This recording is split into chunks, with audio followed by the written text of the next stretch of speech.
नमस्ते Modi ji.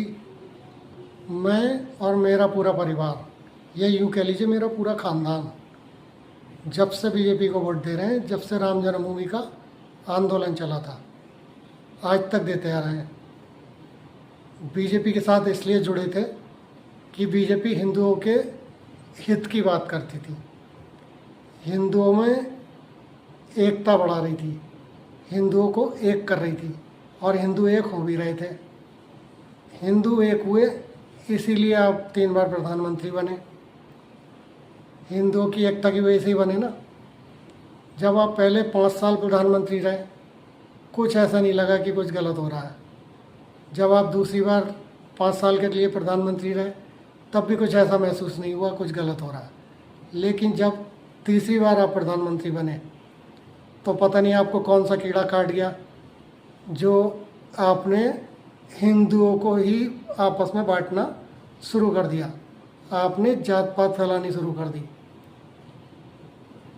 BJP party तो हिंदुओं को एक करने वाली पार्टी थी। ये क्या हो गया अब आप लोगों को, जो हिंदुओं को ही आपस में बांट रहे हो?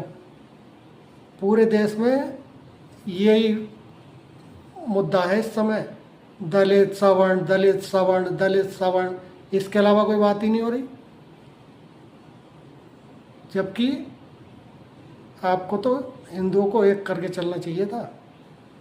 आज भी आप पे समय है, अभी भी ये जात पात वाली राजनीति छोड़ दो और फिर अपने उसी हिंदुत्व वाले मुद्दे पे आ जाओ।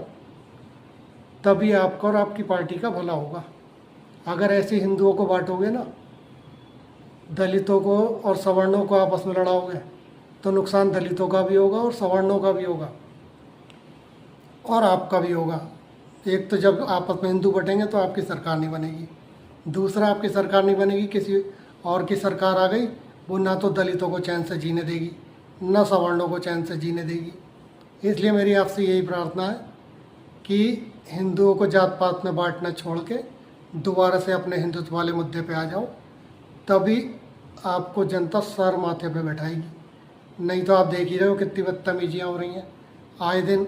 सवर्ण, बताइए, सवर्ण आपका कोर वोटर है, हमेशा से आपको वोट दिया है, आज वही आपके खिलाफ प्रदर्शन करने पे मजबूर हो रहा है, और उनको भी आप क्या कहते हैं, स्टेज से धक्के मार मार के नीचे फेंकवा रहे हो। ये तो गलत बात है ना। तो ज़रा सोच विचार करना। नमस्कार।